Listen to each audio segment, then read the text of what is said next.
नमस्कार दोस्तों, मैं सत्यम मिश्रा और आप देख रहे हैं टीचिंग लर्नर्स का यूट्यूब चैनल।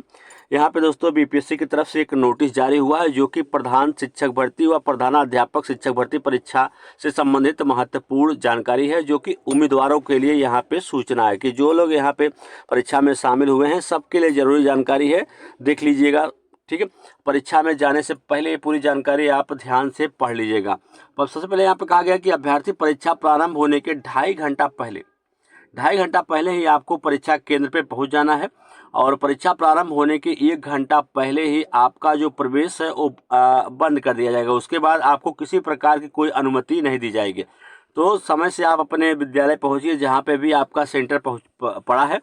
अब यहाँ पे दूसरी चीज़ें क्या है कि अभ्यर्थी ई एडमिट कार्ड की एक अतिरिक्त प्रति कक्षा में भरकर शिक्षक को सुपुर्द करें। कहने का मतलब जब आप एग्जाम सेंटर पर जाएँ तो आप अपने साथ एडमिट कार्ड एक जो आपने डाउनलोड किया है उसका एक प्रिंट आउट, मतलब 2 कॉपी आप जो है एडमिट कार्ड का लेके जाएं।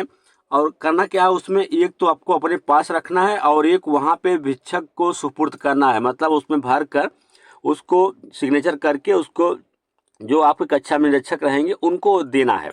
चलिए आगे क्या है।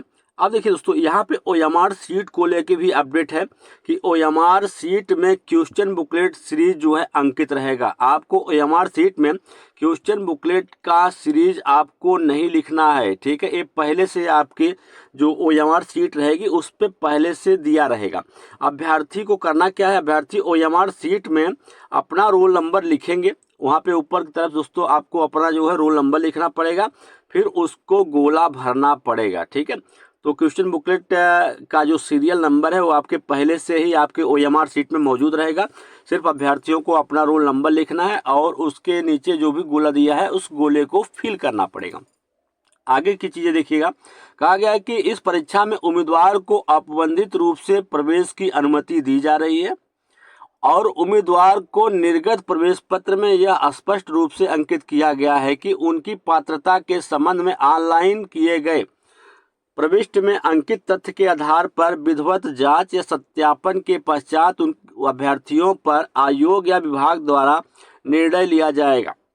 अगर उनकी पात्रता में किसी प्रकार की कोई गड़बड़ी है तो फिर उसके बाद दोस्तों जब अभ्यर्थियों या विभाग के द्वारा उनके ऊपर निर्णय जो है वो लिया जा सकता है। अब आगे चीजें हैं कि अभ्यर्थियों आवेदन में अंकित तथ्य किसी भी समय जांच के क्रम में अन्यथा, देखिए जो भी आप यहाँ पर कहा गया कि आवेदन जब आप किए थे कि उस समय जो भी आप जानकारी वहाँ पे डाले हैं या जो भी जानकारी आपसे मांगी गई थी, अगर उसमें कोई भी गलती पाई जाती है तो फिर उम्मीदवार की उम्मीदवारी रद्द की जा सकती है और आयोग इस परीक्षा अथवा इस परीक्षा सहित आगामी परीक्षाओं में उन्हें भाग लेने से वंचित किया जा सकता है। बिल्कुल, अगर आपके द्वारा जो भी जानकारी मांगी गई अगर उसमें आप किसी प्रकार की कोई गलती करते हैं तो फिर आपकी जो उम्मीदवारी है वो तो रद्द की ही जाएगी और इसके अलावा आपकी जो आगामी भर्ती परीक्षाएं हैं तो किसी भर्ती परीक्षा में आप जो है शामिल नहीं हो पाएंगे। तो परीक्षा केंद्र पे और क्या चीज़ें ध्यान में रखनी है, तो परीक्षा केंद्र परिसर जहां परीक्षा होनी है वहां में calculator, mobile, Bluetooth, wifi, gadgets, electronic device या प्रेजर, सामान्य वॉच या कोई भी आप इलेक्ट्रॉनिक डिवाइस लेके नहीं जाना है एवं उसका उपयोग पूरी तरीके से वर्जित है। परीक्षा कक्ष में इलेक्ट्रॉनिक सामग्री ले जाने पर उसे कदाचार मानते हुए बिहार परीक्षा संचालन अधिनियम 1981 के तहत आवश्यक कार्रवाई जो है की जा सकती है।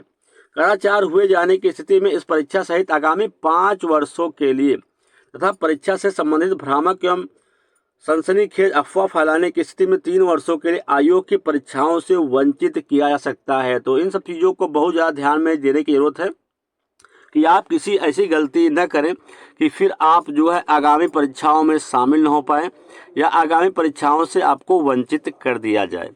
तो इन सब चीज़ों को आपको ध्यान में रखना है दोस्तों। समय से आपको सेंटर पहुंचना है, आपको अपना प्रवेश पत्र ले जाना है, उसकी एक कॉपी भी ले जाना है। इसके अलावा जो घोषणा पत्र दिया गया है उसको भी साथ में ले रखना है और ये सारी चीज़ें आपको अपने सेंटर पर ले जाना और एक आधार कार्ड ID प्रूफ के रूप में आपको आधार कार्ड जो है वो लेके जाना है।